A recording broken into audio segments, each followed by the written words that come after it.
স্বার্থপর রে, বড়ই স্বার্থপর। বুকের মাঝে জায়গা দিলে যতন কইরা ভাঙ্গে রে অন্তর। মানুষ বড়ই স্বার্থপর রে, বড়ই স্বার্থপর।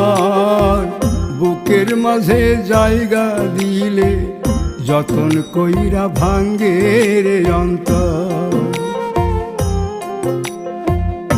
অচিনা এক জংলা পাখি যতন কইরা বুকে রাখছি, বুকের পাজর ভাঙ্গা সে যে সাজায় অন্যের ঘর রে, সাজায়